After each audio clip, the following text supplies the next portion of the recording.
Good morning. Good morning. Welcome to Detroit in Black and White. I'm Adolph Mongo. Good morning, Vanessa Moss. Good morning. Good morning to Detroit Black and White viewers. Good morning to you, Adolph and Allen, Good as, morning. as well as our guests that are sitting here in McShane's restaurant cheering us on, as well as Henry Madness Mayers, who is our engineer this morning. Well, let's get right down to it. Uh, Outrage of the week, Vanessa. Okay, so my outrage of the week is mine has to do with a man named Patrick Brown. He's from New Orleans. He was arrested and convicted 29 years ago for a rape that he did not commit. He the rape was supposedly with his 6-year-old stepdaughter. The stepdaughter never testified, but her story has been consistent in the last 29 years that he was not the person. He was not the person that raped her. So after 29 years, or of course, his conviction was set aside. But now this man has to, you know, uh, learn life over again. I mean, at the time that they have cell phones, the way that they have cell phones now, that he didn't even know how to go to Target. But what is really outrageous is that while Louisiana has something where people can get, if you're wrongfully convicted, you get out, you can get up to $400,000, which is $40,000 a year. You have to ask for it and you have to appeal to the same system that consistently denied you freedom, even though you had this victim who said he didn't do it.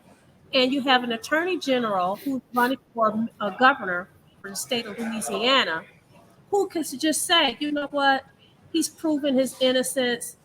We'll go ahead and give it to him. But no, he wants to fight it. So I think that this will be a really, really good, whoever's running against this guy. This could be political football right here. But what is outrageous is that consistently for 29 years, you had this victim say, he is not the person. And guess what? The powers that be said, we don't care what you say, he's staying in. That is outrageous. Okay, Alan. All right, I'm gonna talk about when we talked about Donald Trump and he vowed to clean up the swamp, uh, and instead he brought his own lizards in here. And here's a woman who is accusing, her last name is Dunphy, accusing Rudy Giuliani uh, of allegations of sexual harassment. She worked for him, and here's a little bit of a interesting interview. I mean, was it a consensual romantic relationship? We did get involved romantically, but I knew what could happen if I said no. I could lose my job. There's high pay, White House access. It's exciting. And then there's this obligation or pressure to also be physical. The 43-year-old says they worked out of his Manhattan apartment and that 78-year-old Giuliani often demanded that she work naked, in a bikini, or in short shorts. It quickly turned into a requirement for keeping my job. She claims that Giuliani demanded intimacy while on the phone with clients, including President Trump. When Rudy was on legal calls with President Trump, he required and expected me to be pleasing him during his calls with President Trump. After the calls, Rudy would want to be with me physically and have me address Rudy as Mr. President. Need you say more? I'm outraged. That's your outrage. I am too, because let me tell you something. She knew, she said it started off consensual. So, you with this old guy, you know that he wants you to slob on his knob, right? He probably can't do much of anything at all. I'm outraged that this is your story as well. I'm sorry, and I'm a woman, okay? I'm a woman and I know what sexual harassment looks like. I don't know how far she's going to get with this because you look like you were a willing participant based upon that snippet that we just saw. So she talked about the allure of the White House and all of that. Right. Man, Go sit Yeah, down I mean somewhere. it. I mean, you hope somebody would say, you know what, this is not the proper working condition. I quit. On the other hand, what a sleazebag he is to make those kind of demands on somebody who works for him. He wanted to see her in a bikini. What's wrong with that? Yeah, okay, Vanessa. Next show, you gonna wear a bikini. Absolutely. You gonna, You yeah. know, you guys call me the stuff starter, but Well, yeah, well, you do start shit. There ain't no question. There ain't no stuff. It's shit. Anyway, that is outrageous. My outrage is the gas station clerk who locked the door for $3. It's $3 fucking. He didn't let the people out, and this madman said, "I'm gonna shoot everybody if you don't let me out." Right. Unbelievable. And yeah, he shot everybody and killed one person. I don't get it. You know, they go into these neighborhoods, these gas stations make you can't stop at a certain time in the evening. People standing outside of a lot of these stations, even when you can go down Woodward and go through Holland Park, it'd be cheap gas. Oh But yeah, who cheapest. who wants to stop? Right. Yeah. I go at night. I drive down Woodward and I see, oh my God, gas is like what, $3.19, and you go up the road and it's $3.69. You get into the suburbs and stuff, and yeah, I want to stop, but I don't want to stop. It's not worth it.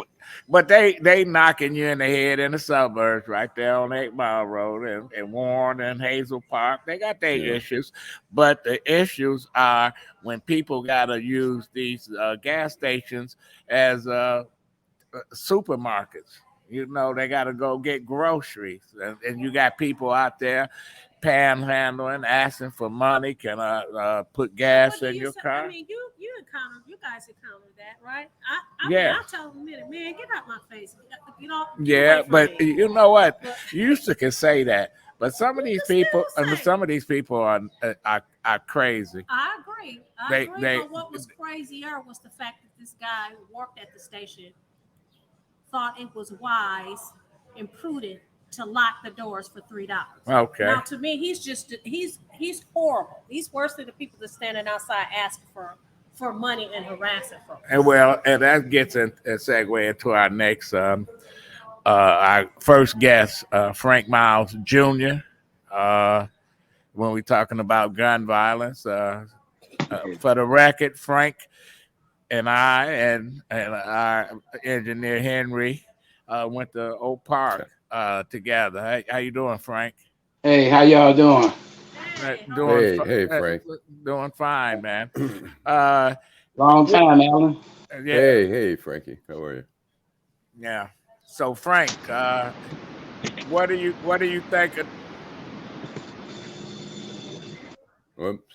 Hey. Okay, right. you got it. Okay. We were talking about gun violence, Frank. And, okay. Tell us your story. Well, I remember like it was yesterday, October 14th, 1993. My 15-year-old son started football, basketball, great student at Redford High School. Was walking to football practice, going through the bus stop, when some boys in one gang was shooting at another boy in another gang, getting on the bus, poor marksmanship, whatever, shot and killed my son. The worst day of my life ever. You know, I can't tell you. Even today, it haven't been one day that I haven't thought about it. And my son, you know. Adolph, you know, you've been knowing my family quite a long time, and I tell you, a lot of things happened along the way.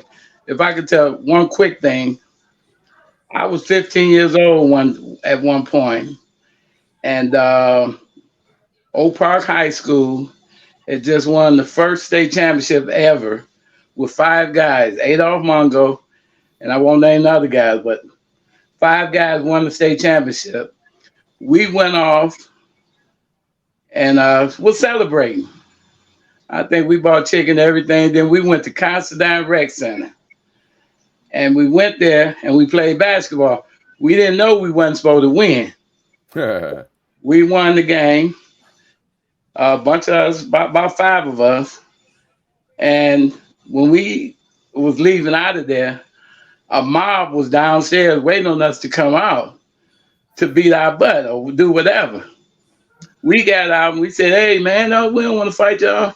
And then we got out and we ran to a gas station, which one of the guys' uncle owned. Uh, and they started grabbing guns for real. Adolph said, "No, man, don't do that." They wasn't listening.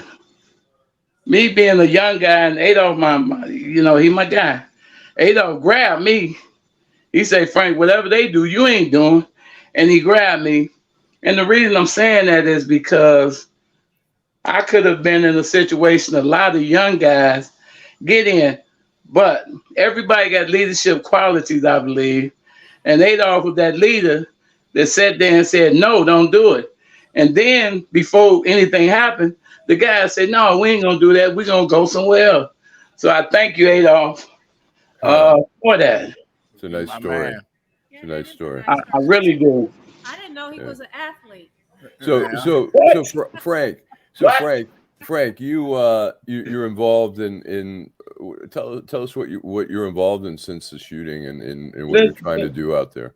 Since the shooting, I've worked with Save Our Sons and Daughters, So Sad, which was a great organization. Clementine Barfield, grassroots, on the ground, supposed to be intervention, but we were prevention too. We were doing peace rallies all over the place, walking the street, marching, doing whatever it takes, going to different gangs and talking to them, having meetings. Um, but there's no more So Sad right now. Then I worked with the Victim Assistance Program, which was basically the same thing. But at the police department, it was a little different. They didn't want you to get, which was a good thing, and not saying So Sad did, they didn't want you to get hurt or whatever out there. So they stopped a lot of the grassroots stuff that we would do, which I think is very much needed. A Let me lot. ask let me interject there. You Uh-huh. said that you think that you understand and you think it was needed, but clearly the grassroots action, you guys were gaining traction and it was effective, right? Well, I tell you this too. I'll say this too, and not trying to say it in a negative, bad way. Uh-huh. When you lose a child, a lot. It's so sad. Let me tell you, all of us that work there were survivors. Uh-huh. Of homicide. Mm-hmm. We wanted to get out there. It wasn't almost wasn't safety first. It was like we going out there. Mm-hmm. So so again, I don't think that was a bad thing the way the police was doing it, Mm-hmm. but it kind of took away a little bit. My opinion. Frank, what do the community need to do, especially in Detroit, to stop some of this senseless shooting? Adolph, I have thought about this for years and years. You need more boots on the ground. I like them 300 Club and all them that's on the ground. But when we were young, Adolph, I can remember the police driving out in the summertime. So I know they did it when we was in school, riding down my street 10, 15 times a day. Not fast, cruising down the street. I think that's one thing uh, that would really help. Uh, they need, Frank, how? Okay, go ahead. I'm sorry. yeah. I was gonna say we see like gun violence is now spread in all different ways. We're seeing like endless like mass shootings at supermarkets and schools and stuff like that. Does that help your cause to push harder? Because now it's impacting, like people always say, people go to certain areas and they go, well, okay, there was another shooting there. And now it's like, oh my God, this never happens in our community. We've never had this before. Does that Well, change the way you look at things, or? well, I think we need to continue to do the work the best we can. But I also remember when John Engler closed them places. I knew a lot of people where we grew up, Adolph, that were mentally had problems. But guess what they did? When they felt that, they went in the hospital or one of them clinics. Mhm. And I think, if I'm not mistaken, John Engler closed all them places that stopped a lot of things. I remember we knew who was crazy when they went down the street, but now with these earphones, you can't tell who crazy. They, if they talking to themselves or what. That You is know, that is so true. it's That is so true. Well, Now, you know what what? about? Yeah, I was gonna say. I was just gonna say, I don't think we should be using the word crazy. I think mentally ill. okay. Well, I'm Look, sorry. no, don't apologize. Hey, I think some of that them would be crazy the was my family now. listen. Right, I think that would be the politically correct word to use. But you're absolutely correct that we don't have mental health. Um, Mental health hospitals now.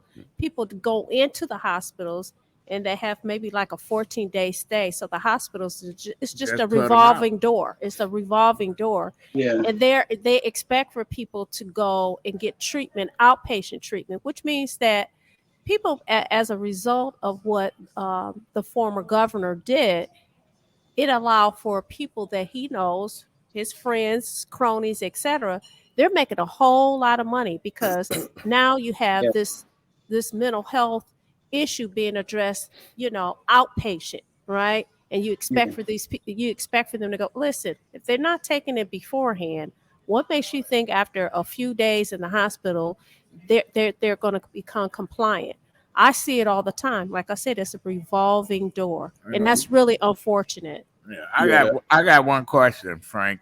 Uh, it, it, it, Tell us something about your son. Uh, Frank was a leader. He was such a leader, and I hear in school too. One thing that I was looking for as a parent and was praying that it never did happen, and it didn't happen in court and everywhere else.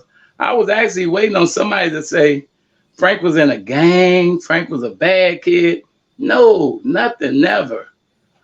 Even today, the teachers, everybody, he was outstanding. He was very mannerable, everything. So I know we did a good job with him, but Frank had admirations. He wanted to go to University of Michigan, Adolph School. And the week that he died at Redford High School, the JV didn't have enough people to play Henry Ford. So he was a sophomore. They put him down there. He had like 6 touchdowns on JV, Wow. came to play varsity 2 days later and scored 3 more touchdowns. Wow. So he was actually, on his way. And Frank, what happened to the guy who shot him? Well, it was 4 guys involved. A lot of mess happened in that, and then that was this is deep too. They the system let me and my family down because they all got um found innocent, Oh, really? Wow. and it was real messy at the courtroom. Carrying forward to the courtroom, Uh-huh. it got real messy. They sent us home one day and told us they wouldn't let the verdict out until we got back. We come down there the next morning, they didn't let the shooter go. So, I I was upset. Uh, and We they tried to give one guy some time, and he was out within, I think, 9 months. So we nothing happened. And if you know what? And I kind of, I'm still angry and different things about it. But going back to what Adolph did, out of all them 4 boys, it's just one of them would have said, "No, man, that ain't what we gonna do. This never would have happened. and We what wouldn't do have you what it done." would you have the if you had the opportunity to talk to the person, or maybe if that person's watching the show, what would you like to say to them? I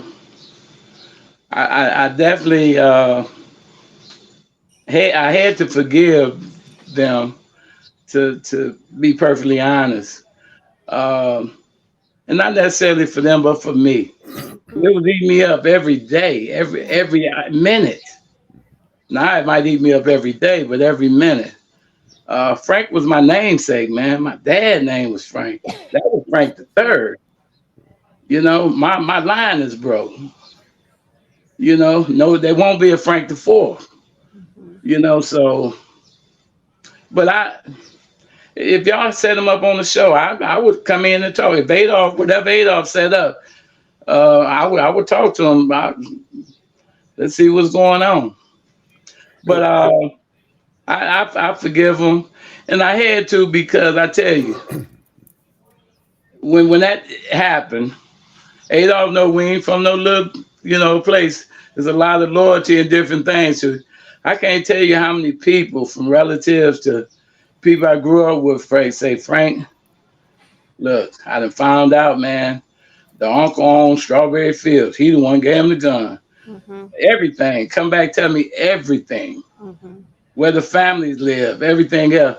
So I can imagine this is what happened. That's why I'm jumping around a little bit, but that's why So Sad was so good, because we had support groups that I ran and other people ran, and we got a chance to talk to people and tell them, look, we don't want to make this a double tragedy. Right. Where you go to jail for 20 years, that's a tragedy. Right. A loss to your family, and you already had a loss.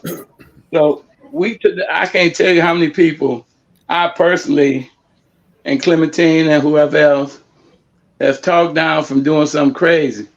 We even tell them, we say, look, if you was drinking 2 beers, it might go up to 8 beers.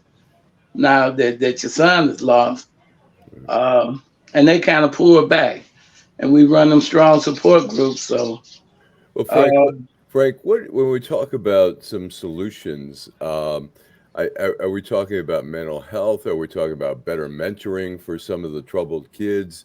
Are we talking about better gun laws? What do you see as some of the I solutions? think all of the above. I tell you what, when I was young, I can remember the police. They knew everybody in their area, and that's Detroit. And so, say for instance, you did something and ran from the police, they'd be like, "You can run, okay? I see you. You gonna come home and eat, and I'm gonna be sitting at the table with your daddy, and your daddy gonna call them and tell them you home, and they gonna arrest you." Now you got police shootings and all this stuff here, and they know a person. Uh, I don't know, but yes, mental health is gonna be a key, all the time. Because I think again, when we years ago, people could just check in, and that's what they would do when Well, they felt. they'll turn them into charter schools. I know your time is tight because you have something else to do, Frank. In closing, what are you doing right now? Are you still going to group and You know, talking to folks? well, I talk to folks daily, uh, and when I hear of things happening, I try to contact a family and let them know some of the things that can happen, like from victim assistance program. A lot of people don't know that the victim assistance, the state of Michigan, will give you, when you lose a person through violence, will give you up to $5,000 for the funeral. They'll pay for counseling for your whole family for a period of time. They might pay you lost wages or their lost wages too. So I try to keep contact with you, but I'm retired right now. But I don't think I'll ever be totally retired. The No, people remember me and they call me from time to time. You need to talk to Frank. So well, we're gonna have to have you back on the show, Frank Miles. Yeah, thanks, Frank. anytime, my brother. Hey man, I love you, Adolph Mongo. I love you. My pleasure, man. Adolph Mongo, my hero. Thanks, Frank. Okay, And thanks, thanks, Frank. man. Thank you. He saved me, but I might be gone. Yeah. I'm telling you. Frank Miles Jr. And we need to take a commercial break. All right, let me get to the commercials here. I'm Wayne County Treasurer Eric Sabri. There are payment plans available to help save your property. Visit our website at treasurer.waynecounty.com or email us at taxinfo@waynecounty.com for further information. We're here. Homeownership opportunities are rising in the city of Detroit, and there's a house out there that's right for you and your family. You don't even have to worry about credit or getting a loan. You can win a house for as little as $1,000 and pay for the renovation cost as you go. It all starts at buildingdetroit.org and the Detroit Land Bank Authority. Our auction and Own It Now programs offer a variety of houses and neighborhoods all over the city of Detroit. These homes are in desperate need of repair and new ownership. You can begin by going to our interactive map and detailed property listings to find the right fit for you. It won't be easy, and renovation costs are not cheap, but our compliance team is there every step of the way. We will help you track your progress and connect you with local discounts to save you more money.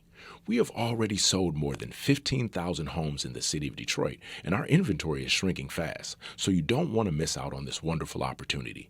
Start your home buying journey today by visiting buildingdetroit.org. Wow.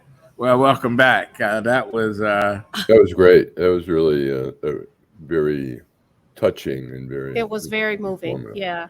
well. Yeah. My story I wanted to talk about. So sad is I went to meet with Miss Barfield as I was waiting in the little lobby area and stuff. They had so many obituaries sitting on the table, all young kids, all died by violence. It was the most depressing thing. And I used to write obituaries when I was a newspaper reporter, but not those kind of obituaries where every kid, 5-year-old, 4-year-olds, 10-year-olds, 12-year-olds, 15-year-olds. You had families that had multiple homicides in the family. One family, never forget this, had their father got killed. They were in the streets. Yeah. Father got killed. The 3 brothers got killed. Well, It's what like- happened is so sad. Frank intimated, he said that the organization no longer existed, and it wasn't until he said it, I had forgotten about So Sad. What happened? Well, Do you know? she internal problems. Okay. That's what happened. That's unfortunate. Yeah, it is. These kind of organizations, they help. Mm-hmm. There's no question. Mhm. They help, and if we don't have them, we got people out there. Frank said something that's so true. He said the streets know who do a lot of this stuff, Absolutely. and he said, "Damn, it's hard to say I'm forgiving somebody." That Yeah. Can You know what? Could I don't know. People describe me as, well, you already know it. Once you cross me, man, it's like over. I'm sorry. I'm being very honest. I don't know if I could forgive, especially, when someone being gunned down, like, Frank's son, or even like my brother. He was 14. He passed 10 years before Frank's son was murdered. My brother was murdered, gun violence. So I don't know. And I know that I can relate, not as a parent, but as a sibling, that the outlook of your family is forever changed. Your outlook on people in general is forever changed. And I know I can say myself, one of the reasons why, and I'm just going to take a little turn, that one of the reasons why I don't have a license to carry a gun is because I had a very, very, very quick temper. And so I knew that if I had the power that you look at me wrong, say something wrong, and don't let it be the person that, the street said, killed my brother, you're going to be dead meat. So for me, I had to check myself. So I know that, I've worked very hard to not have such a quick temper, but Well, I could be a firecracker. Well, that's why I didn't become a police officer. Because Yeah. you know what? If I had a gun, I'm gonna use a gun. Mhm. I don't believe in having weapons. Mhm. Because there's no good come of it. I have a little interesting story. When I was at the Washington Post, I wanted to do a story on the cost of one shooting in DC, and I called the U.S. Attorney's Office, and they hooked me up. It was a 15-year-old who was leaving a birthday party in public housing, just in the shadow of the Capitol, and some guy was coming down the street shooting at somebody else, and he caught a bullet in his back, and Mm. he was paralyzed. And so I did a story on all the costs, projected medical costs, the cost of incarceration, the cost Mhm. of investigation. It was phenomenal. A lot. This is one shooting. And the interesting thing, his brother I mean, he was a great guy. His brother was a gangster, and his Mhm. brother got involved. His brother was at a craps game, and he won money, and the guy didn't have the money. So his brother beat the shit out of that guy. Well, that guy ran home, got his brother. The brother came back and shot him. And so the interesting twist there was that they have victims assistance where they'll help pay for the funeral. But the mother, who knew who the shooter was, did not want to cooperate. So they would not. That was part of the deal. You have to cooperate to get the assistance, and she wouldn't do it. I got a call in the morning. I was going to the funeral. I got a call in the morning saying, "Allan, look, they won't let me. They need $250 more at the funeral home, or they're not going to let us do the funeral." And I, got out my credit card and paid for it. But I mean, there's another issue there about snitching and all that. Even with a victim, the family victim, they don't want to sometimes snitch, which is, I mean, Want to snitch? Yeah, What is that's crazy as hell. you know what? It's interesting that you bring up that whole snitching thing. My sons and I have had conversations about it, and I mean conversations that have turned into arguments because it seems to be that those millennials really have this attitude of no snitching. I'm And snitching. listen, and they tell they say things like, well, you know what, if you're out there like that, that you got to take it for the team. You're not supposed to tell. Listen, if I have to choose between my freedom or my family and talking, I'm guess snitching. what? I'm right. snitching. I'm talking, I'm singing, I'm skipping, I'm doing it all. I really, really, and I don't like using this word, but I'm going to use it. I really hate that these communities had this no snitch mentality. I don't understand it. I do not understand it. Maybe somebody could explain it to me, but that is a whole problem. And the interesting thing is I'm still in touch with the. He's no longer a kid. He's like 41 or 42, and we still talk all the time. And he says the guy who shot his brother. I can't remember if he's still in prison, but he said the guy was mad at him. The victim, he was mad that he ended up going to prison because he shot him, which is just another level of insanity. Right, You know. right. Well, listen, I'm gonna snitch. I used to tell on my brothers. They do something I told. One time I was in the car with my old man and stopped at a light. A lady winked at him. I told my mama.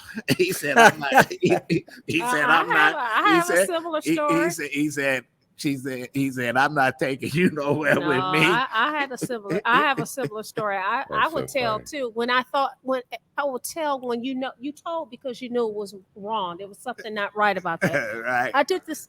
I did something similarly. My father, women loved him. He's in the entertainment industry, and this lady clearly she knew where we lived. She came over to the doggone house, right?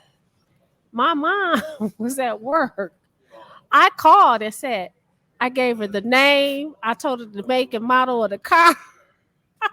I told everything. And of course, there was no peace in the house that evening when she got home. But yeah, and so Would I be considered a snitch? Yes. Did I have a problem with it? No. Would I have a problem with doing it today? Absolutely not. Remember those stories where police officers stopped folks and the kid in the back seat said, "My father got a pound of weed in the trunk of the car." No. You know, and No, that might be a problem. And the police said, "Oh no, I know somebody who fourth grade teacher." Ask them, what do your father do? They say, book the numbers. so yeah. Oh, in my house though, my mother said, "What happens goes in here the house stays in the house." That's house. right. Well, we at McShane's, and I just wanted to bring on Bob Roberts, the owner, and just thank him for letting us come and upset their routine on this Saturday. How you doing, Bob? Good, thank you. Good. Let's see if we can get Bob in. Can we get him in the camera? I can get out the camera. Let Bob come on in. Okay. Yeah. You want him to take your headphones? Yeah.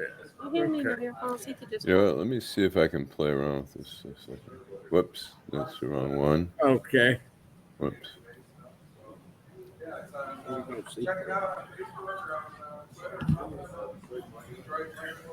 On the fly. Yeah, you know how to handle it. You're a star. That's right. Bob Roberts, how you doing? Good, thank you. Yeah, no question. Allan Lengel. Hey, Bob. How are you? Good, pleasure. Tell us what's happening over here in Corktown. We see all the new development, the hotels, the train station, new bank. Yeah, so there's quite a bit going on. We just did the opening for the old book depository building, which is the building that's immediately to the east of the train station. And they have so that's it's a innovative startup incubator. And the major tenant there is New Lab out of New York. And so they opened, did their grand opening a couple of weeks ago. We have the Godfrey Hotel, which we hope to get open the end of July. So that's right around the corner. And that's I think they got about 220 rooms. There's going to be a ground floor restaurant with with a sidewalk cafe, a rooftop bar. They've got a banquet facility. So we're really excited to get those guys on board. They've been good corporate neighbors so far and participated, did good public engagement and have participated well with the community so far. So we're excited to get them open. And they've been going gangbusters. They've been moving fast. So you are preparing for the Grand Prix. Yeah, we've got a couple of big weekends coming up. This weekend, Memorial Weekend, we've got the Detroit Electronic Music Festival movement. I'm old school, so I still call it DEMF. Okay. The kids nowadays call it movement. So that's this coming up weekend, Memorial Weekend, and then the weekend after that, we've got the Grand Prix. And what we're going to do is we've aligned with the Grand Prix, as well as the Mobility Hub, which is the Mobility Hub is the parking structure the new one on Bagley there by the Joe Louis Greenway. And so we're going to actually offer parking at the Mobility Hub, and then we'll have shuttles that will drop off at Michigan and 14th, Michigan and Trumbull, and Michigan and Brooklyn, so people can enjoy the restaurants and shops.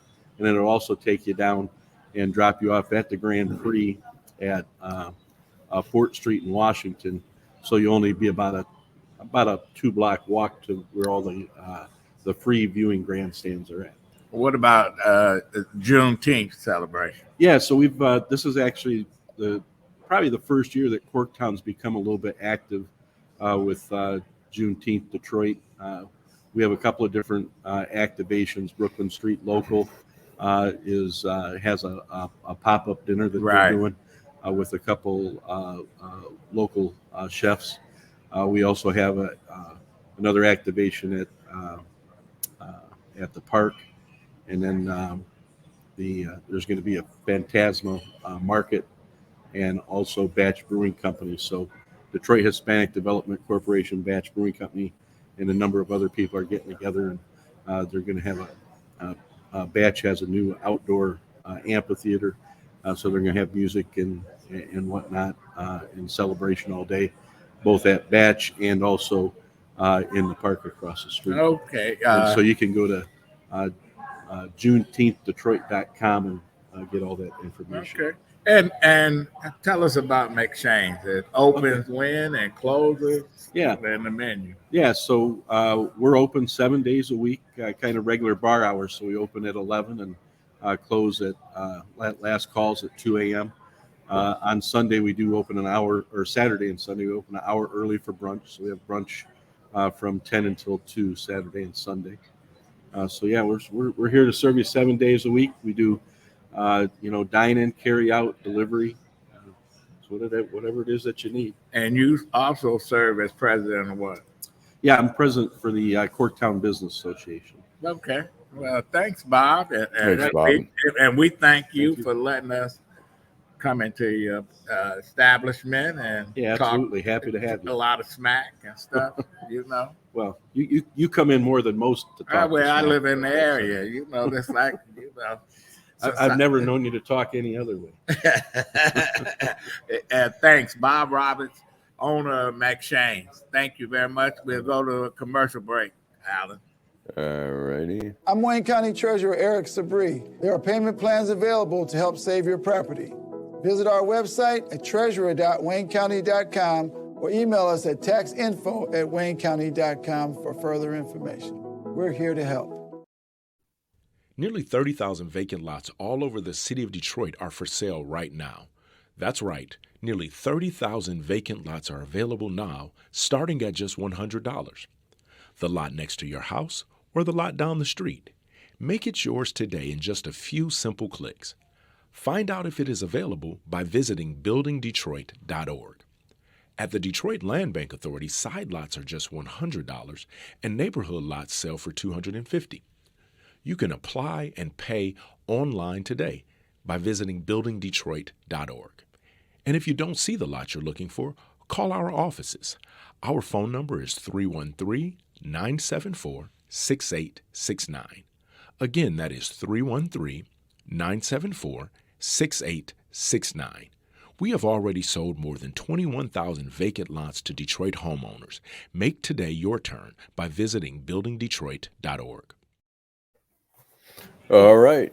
And now We they're are watching. back. Yes, We are back. We're back. Vanessa, how can our listeners and viewers Our find viewers us? can find us on our YouTube channel, Detroit in Black and White. They can also go on Deadlines Detroit, and they can find the link to Detroit in Black and White. We're also on Facebook Live every Saturday. If you don't catch us live, like I said, you could watch us on YouTube. You find us on YouTube, this is what we're going to ask that you do. We're going to ask that you like.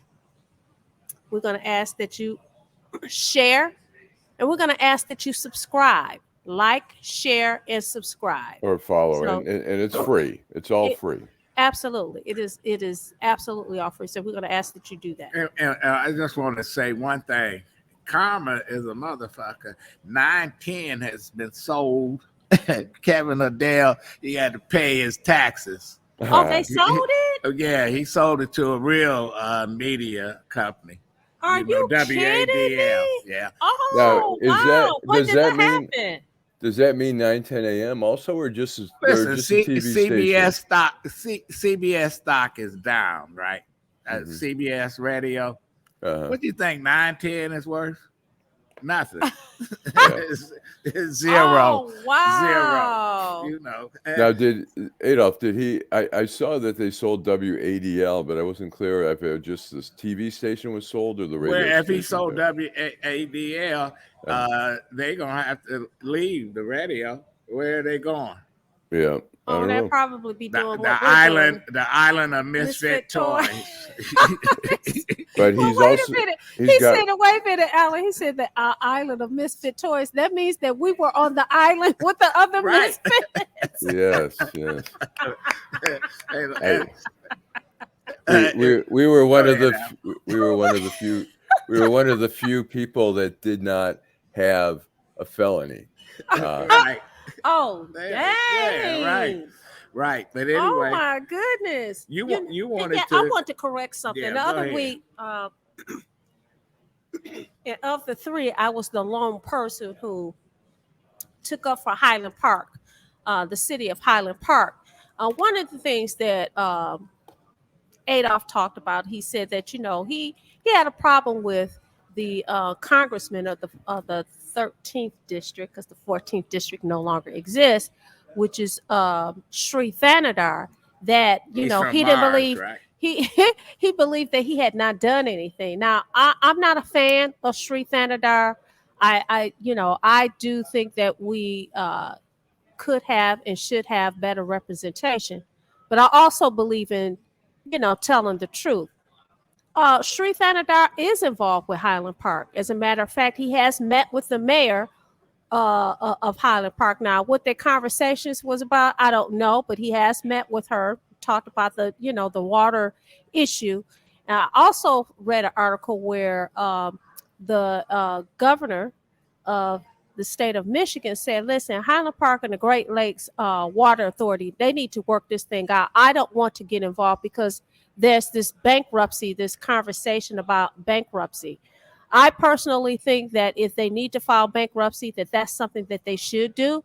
I mean, the city of Detroit did it, and the bankruptcy is a reset button. If it gives them the opportunity to reset, then fine. Their Detroit had their tax access. base Highland is Park has nothing. Highland Park has barely anything. Nothing. People, Nothing. don't say nothing. Nothing. People are They have something. nothing. People are They something. have nothing. People are something. They are suffering. Okay. And I said something. Anytime you don't have a school system, and that's how communities flourish. When you got people moving in with families, etc. They once had and I'm not blaming the folks. The people there. When Chrysler moved their Right. headquarters, they didn't cut a real good deal because Right. they let Chrysler out early. Right. And they had a water bill then. Chrysler should have paid it. Right. No. Ford left Highland Park. Highland Park was created as a tax haven for the rich, Henry Ford and his cronies. Right. And then when they pulled out, they took everything. They had a hell of a community college closed. The high school closed.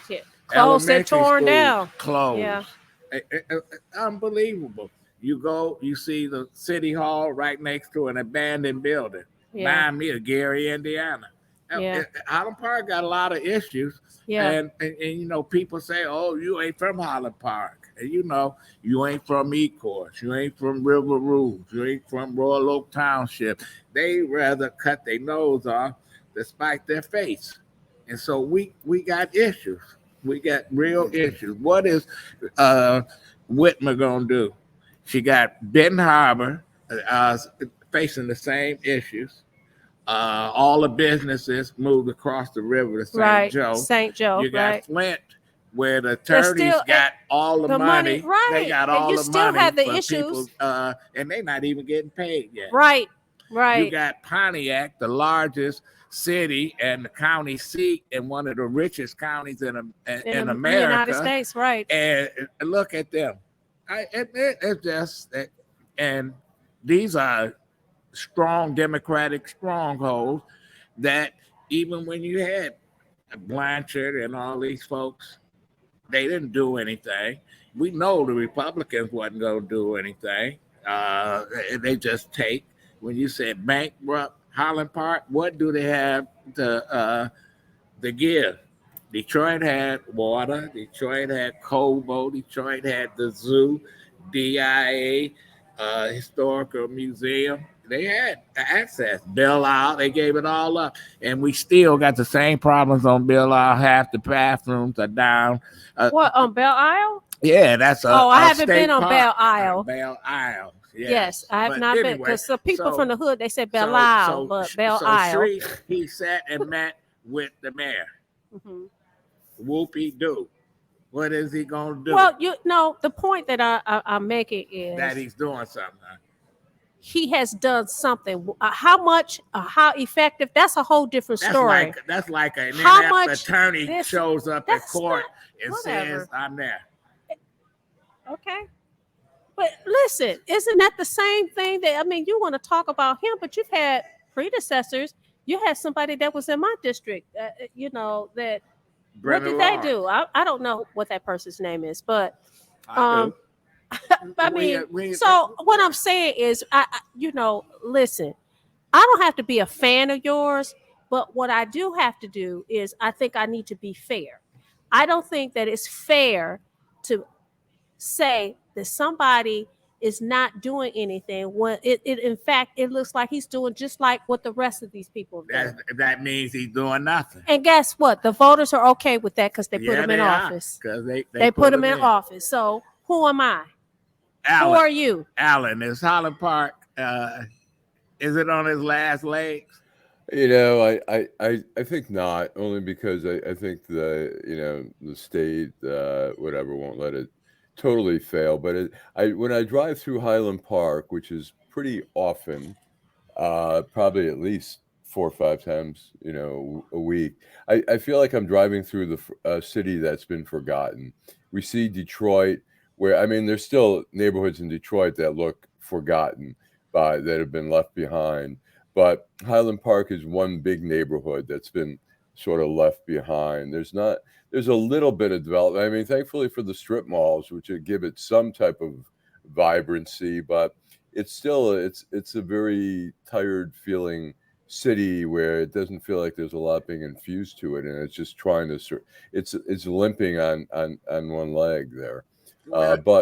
But it's got a population that has to be taken care of. I mean, it's almost, I never, it took me so long to figure out when I was in Highland Park and when I was in Detroit. And then I finally figured out it was the blue signs, street signs are Highland Park. The green ones are Detroit. But it's, we've seen, the school board, the police department. I mean, there's been so much corruption over the years. It's a city that needs a nice infusion of help.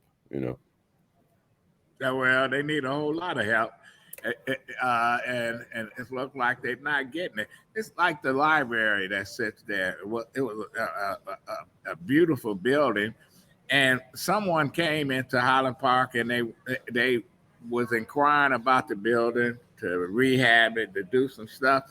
You know what? The powers that be in Highland Park.